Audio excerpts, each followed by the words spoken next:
Seguimos haciendo bien de sábado hasta la 1 del mediodía aquí en C5N y nos metemos en el terreno de la economía, en el día a día, en las cosas que siguen aumentando, lamentablemente. Para hablar de ese tema está con nosotros Carolina Suárez, especialista en este tema. Hola Carolina, gracias por venir. Por favor, buen día. Un placer. Bueno, ¿por dónde empezamos? Porque con los números del INDEC. Muchos aumentos. ¿Me parece? Porque hubo novedades en cuanto a los números del INDEC de cuánto necesita una familia tipo para no ser considerada pobre. Exactamente, hay que recordar que existen dos índices, que uno es el de CBA, la canasta básica alimentaria, y el CBT, que es la canasta básica total, que mide el primero que no caigas en la línea de la indigencia y el segundo que no caigas en la línea de la pobreza. El primero es solamente lo que corresponde a alimentos y bebidas, es decir, la canasta alimentaria en sí. El otro ya incluye servicios aleatorios, como por ejemplo lo que hace a transporte, vivienda y otros gastos, obviamente que es muy acotada porque estamos hablando de 16.450 pesos para una familia de 4 integrantes, 2 adultos y 2 menores, y 6.500 pesos creo que era la canasta básica alimentaria exclusivamente, es decir, que solamente para ir al supermercado, al mercadito de barrio, tendrías que alimentar a toda tu familia con eso. Bueno, es un poco contrastante, ¿no? Esos números con lo que pasan en la realidad. Y eso lo que se refleja justamente es cuando caen lo que tiene que ver con la cantidad de litros de leche que consumen los niños o qué tipo o cómo se están alimentando hoy, ¿no? Ha crecido la industria farinácea muchísimo desde enero del año pasado. Esto es una realidad y lo reflejan los números, y te lo pueden decir desde los comerciantes pequeños, los supermercados chinos, hasta los supermercados. O sea, se modificaron los hábitos de consumo de la gente. Sí, totalmente. Como cuando hablamos de hábitos de consumo y vemos que la gente mutó a segundas o terceras marcas, estamos hablando también de que hay una necesidad. Por supuesto, no se puede hablar de un consumidor, de un usuario específico, porque se va a adaptar según cada una de las realidades económicas.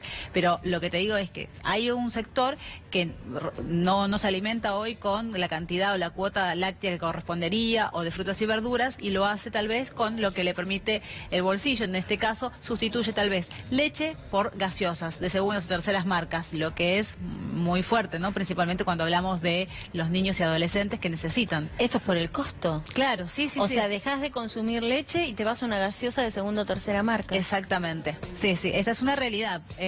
Y luego, te decía que, no sé, en verano no es común que se consuma tantos fideos. Por ejemplo, fideos guiseros, que son los más económicos en el mercado. Recordemos, medio kilo está a valor promedio, una marca, entre una primera o segunda marca, 15 pesos. Y justamente lo que creció es eso, porque alimento más con un alimento, digamos, más económico, si se quiere. Se empieza a comer mucha harina. Se empieza a comer mucha harina. Y el harina, problema también de cuando se baja del consumo de leche es que la leche tiene, bueno, para empezar el calcio, por supuesto, pero que digamos, porque hay una idea de, bueno, sí o sí la leche. No, bueno, no es sí o sí la leche, porque también el calcio está en las frutas, está en las verduras, está en un montón de alimentos. Pero ¿qué es lo que pasa? Tampoco consumen frutas y verduras. Claro, el problema no es que cae la leche, es que cae la leche y del otro lado no hay algo que compense, digamos. Claro. Bueno, entonces, justamente no hay frutas, no hay verduras, no hay carnes, son gaseosas, son fideos, es harina. Claro, justamente cuando uno vuelve a la crítica una y otra vez a precios cuidados, ¿por qué es porque vuelve? Porque no es que sean los precios más económicos del mercado. El objetivo con el que nació en 2014 es que existan precios de referencia, cuestión que hoy no sucede. Fíjense que no hay un precio de referencia. La gente en la casa no sabe cuánto sale el kilo de pan, porque depende de dónde lo compra. Claro. Lo mismo con la leche, lo mismo con los productos básicos.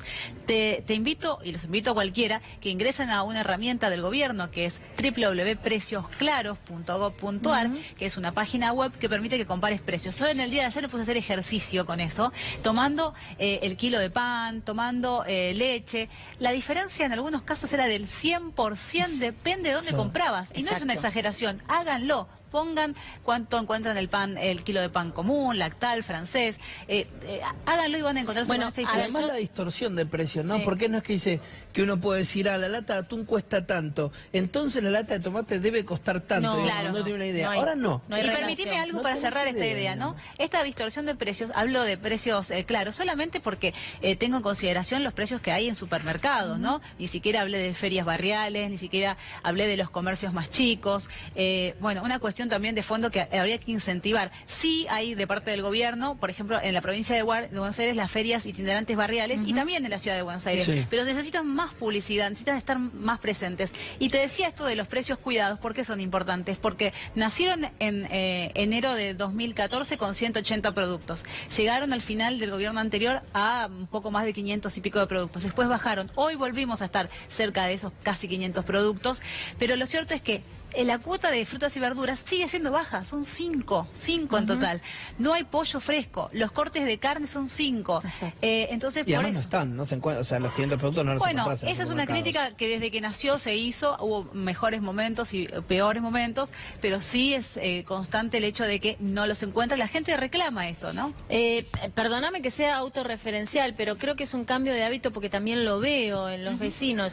Cuando yo hago las compras, tengo entre 4 y 5 lugares a los que voy, porque sé cuál es el mejor precio en cada uno de los lugares. Totalmente. O sea, ya la gente no va al supermercado y se lleva lo que necesita. O sea, yo sé que el pollo lo compro en un lugar, los huevos los compro en otro lugar, los lácteos los compro en otro lugar, la verdura la compro en otro lugar, pero justamente en el marco de esta distorsión enorme que hay de precios. Porque la misma verdura en el supermercado me sale 3 veces más. Sí, bueno, te digo un ejemplo. Vamos a tomar un producto cualquiera, acelga, ¿no?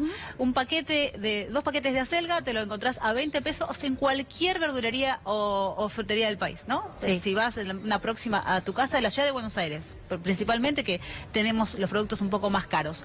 Vas a un supermercado y te vas a encontrar exactamente el doble de ese precio. Entonces, bueno, esa es la cuestión que vos decís. La gente cambió de hábitos, pero repito esto, no hay un tipo de consumidor usuario, porque está aquel que por supuesto va al mayorista, pero tiene la posibilidad, primero económica de hacerlo, porque no todos lo tienen, de transportarlo, de tener un auto, porque imagínense hacer una compra en un mayorista y venir en un medio de transporte público. Es como cuando le pedimos a la gente que vaya al mercado central. Bueno, no hay forma de transportarlo. Y luego tener una posibilidad de almacenarlo en casa, que no todos pueden hacerlo. Esa es la forma en que muchos, los que tienen la posibilidad económica, le ganan a la inflación. Ahora, ¿qué pasa con aquellos que están en el sector, en el decil más bajo? Que están pensando prácticamente en su próximo almuerzo, porque es así. Estás pensando en las promociones, estás pensando en cómo armás hoy tu menú, pero no basado en lo que podés, en lo que deberías comer, sino en lo que podés comer. Es algo que preocupa mucho, ¿no? Se estudia, también vos nombrabas lo de las promociones, que a veces son engañosas, a veces son certeras. ¿Se estudia el comportamiento de la gente en cuanto a estas promociones? Totalmente, porque la gente no cree ya, no está ciega del hecho de las promociones, no se deja llevar por si ve un producto de 50% de descuento, como sucedía tal vez hace un par de años atrás. Hoy se fija cuánto es el valor de ese producto en kilo, se fija, o en litro, se fija la comparación con los que tiene próximos, si tiene una tarjeta de descuentos, si ese día en que tiene el beneficio realmente es más barato, eso sucede. Y lo otro que sí uno le advierte muchas veces a la gente es que trate de chequear lo que ve en la góndola con lo que sucede en línea de caja, porque también se dan muchas situaciones. Eso es cierto. La verdad es que uno podría, en las grandes superficies de supermercado, hay una obligación, en la ciudad de Buenos Aires, que cuenten con un código que permita leer el código de un lector de código de barras, que te permita chequear el precio.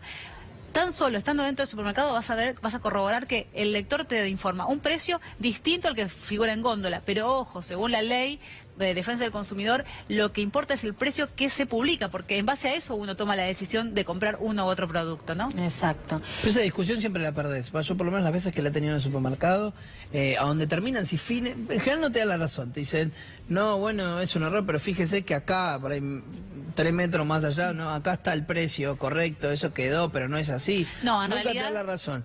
Y después, si finalmente te dicen, sí, bueno, pero no ese es el precio, así que si quiere no lo lleve, digamos. Es como... En realidad no pueden obligarte, esa pelea, pero en realidad yo creo que deberíamos ser más, porque si no siempre van a ganar del otro lado. La ley es una, si no sería la ley que disponga de los comercios. Con un gerente, pero por esto, no tanto por decir, esto es una obligación, digo, es así. Y bueno, pero al final terminás no llevando el producto o pagándole lo que te Muchas veces uno critica a los organismos de control, ¿no? Pues justamente porque dicen, si esto no lo ven. Yo, en ese sentido, creo que los inspectores están presentes, pero necesitamos más denuncias de la gente. Por eso, Entiendo que si haces una compra un día de la semana, estás ocupado, la verdad que no querés hacer un reclamo, tenés encima la falta de solidaridad de la gente que está detrás, que encima te dice, bueno, pero son unos pocos pesos, te molesta pagar, como que encima uno se siente en una situación que está haciendo algo mal, y no debería ser. Esto aplica para no solamente lo que es el deber de información, sino además el trato digno, porque vos estás casi en una actitud vejatoria por parte del comercio, en ese momento viviendo algo incómodo. Entonces, sí, lo que recomiendo es que hagan el reclamo, pidan el libro de quejas, y la gente dice, ¿qué pasa con el libro de quejas? No, se toma una foto, hoy todos tenemos un celular prácticamente, tomamos una foto, y por ejemplo, en la ciudad de Buenos Aires no hace falta ir a un lugar físico. La aplicación que funciona es la BA 147, o podés llamar a 147, o podés hacerlo a través del SUASI, que es el Sistema Único de Atención Ciudadana. A nivel nacional tenés la ventanilla federal, o podés hacerlo a través del 0800 666 1518, que es Defensa del Consumidor de Nación. No hace falta que vayas, tomás esa foto del reclamo y la haces llegar. Si llegan todas estas denuncias, la verdad que gran parte de los comercios que están con este tipo de prácticas van a acabar, porque son prácticas abusivas contra todos nosotros, los consumidores, ¿no? Sí, y las promociones que muchas veces no están claras, ¿no? A mí me pasa de a veces decir, bueno, te dice, hoy es el 3 por 2, no sé cómo es. Bueno, te llevas tenés de todo, sí, 3 por 2, por 1, 70 la segunda unidad. Me llevo los 3, llego a la caja. Y me dicen, no, pero era 3 por 2 del sabor vainilla. Y yo agarré el sabor frutilla, claro. ¿viste? Entonces ya quedás en una posición absolutamente incómoda. Y la gente ahí esperando, si no vas a claro, que te miran como diciendo, y vas a ir a buscarlos ahora. Y no pero vas siempre somos entonces los consumidores los rehenes. Y eso tiene que cambiar, porque esto ha sucedido en otras partes del mundo y realmente se ha visto la diferencia. Justamente porque hay una presión de los consumidores. Te hablo de países de Latinoamérica, te hablo de países de Europa, te hablo de Estados Unidos. Entonces sí se puede lograr un cambio. Sí se ha logrado un cambio, por ejemplo, cuando la plata no alcanza y se ha visto cambio de hábitos. Entonces podemos reclamar también nuestros derechos de la misma forma. Esto yo sé que es un trabajo extra, pero si lo hacemos nos vamos a ver beneficiados todos y van a tener que cambiar sí o sí, principalmente las grandes cadenas de supermercados que no les gusta nada cuando hacemos esta denuncia. Y es fundamental también el rol del Estado, ¿no es cierto? Por esto como son las mismas cadenas que acá abusan y tienen una ganancia que a veces llega hasta el 100, hasta el 150%, que esas mismas cadenas en países europeos no pueden ponerle a sus productos más del 7-8% de margen de ganancia. Y acá vienen y hacen lo que quieren. Y eso no lo podemos hacer, ¿no? Eso claramente falta una regulación fuerte del Estado para estos jugadores dominantes que terminan formando precio y todos quedamos presos de eso. Yendo al tema servicios, porque también hay aumentos que ya había anunciado el gobierno ante las elecciones que venían. Claro, sí. A 0 horas de la nafta. Allá arrancamos con el tema de la nafta, que se acuerdan que el 1 de octubre íbamos a ver un nuevo aumento, pero al final decidieron desregularlo y que esté a libre mercado. Bueno, ya se vio entre un 10 y un 12%. Ahora, ¿qué pasa con los servicios públicos? Como bien decía, se conoció esta semana las fechas de las audiencias públicas. En la ciudad de Buenos Aires, el 15 de noviembre va a tener lugar la del gas, y el 17, que es viernes, va a tener lugar la de electricidad. La primera se va a hacer nuevamente en Teatro de la Ribera, como todas las que se hicieron el año pasado, y la otra en el edificio de Aguas Corrientes. Bueno, básicamente lo que se va a discutir tiene que ver con lo que es quita de subsidios por un lado, el valor de lo que es en el caso de generación, y también para lo que es la electricidad, la distribución y transporte, ¿no? Para que la gente más o menos entienda, hay 3 etapas que conforman la energía cuando llega a nuestras casas: la generación, el transporte y la distribución, y se hacen discusiones por separado. La generación por un lado y lo que es transporte y distribución por otro. Ya estaba este calendario, no es nuevo. Se iba a llevar a esta discusión a cabo en octubre, se corrió este año justamente por las elecciones, pero solamente se discute una parte. Hay que recordar que para el mes de marzo y abril se va a discutir la parte siguiente, digamos, que corresponde a la generación, básicamente. ¿Cuánto? Para que la gente entienda cuánto más o menos se manejan porcentajes de aumento. Bueno, en el gas 40%. Promedio estoy hablando, ¿no? En la electricidad, bueno, puede ser tal vez por ahí un poquito menos. Lo que pasa es que no hay un aumento. Recuerden que este año, en el mes de febrero, se desdobló el aumento. Fue para febrero y para marzo. Y fue de un 36%. Claro, fue de un 36% para los menores, los menores consumidores. En realidad, para los usuarios que utilizan más energía, llegó a un 70 y tanto %. Ahora, la realización de las audiencias públicas no implica que se frene del incremento. No, porque no son vinculantes, entonces lo que se va a llegar a esa fecha ya es con una propuesta. Es decir, para el 6 de noviembre, para el 5 o 6 de noviembre tienen que estar subidas en la web, tanto del ENRE como del ENARGAS, las propuestas oficiales, tanto cómo va a ser la revisión tarifaria integral, lo que hace a el costo de los aumentos, la quita de subsidios y cómo los compromisos que tiene la empresa a futuro, los próximos años en materia de todo lo que son inversiones, ¿no? Ahora, haciendo un corte con las elecciones del pasado domingo, ya recibimos el aumento de las naftas, se vienen las tarifas y hoy se está anunciando en las tapas de los diarios un incremento en los servicios de transporte, ¿no? A partir de enero, sí, tanto colectivos como trenes. Muy discutido eso porque este año nunca mencionaron el tema, solamente a principios de año, creo que en el mes de febrero se había tanteado la posibilidad, parece que era una medida antipática y que por eso no se llevó a cabo. Se esperaba que fuera para marzo, pero ahora se adelanta para el mes de enero, ¿no? Estamos hablando de que está un tanto retrasada si lo comparamos con otras partes de la Argentina. El boleto hoy en la ciudad de Buenos Aires, el boleto de colectivo va desde los 6 a los 6,75 y esa misma tarifa podría ir arriba de los 10 pesos. La tarifa técnica se cree que está por arriba de los 15 pesos, ¿no? Es decir, para que la gente entienda, es la tarifa real, la técnica, no la que está subsidiada. Es que continuaría con un subsidio. En tanto, los trenes puede ser que también sufran un incremento parecido. Por lo pronto, la ciudad de Buenos Aires lo que hace a subtes no, subtes no, colectivo y tren. Exactamente, que fue lo mismo que sucedió en el aumento anterior, a principios de 2016, ¿no? En ese momento no se habían retocado, si se quiere, las tarifas de subte, pero bueno, uno sabe que si se dan las primeras, las otras van a tener lugar también, ¿no? Porque fueron a mediados del año pasado.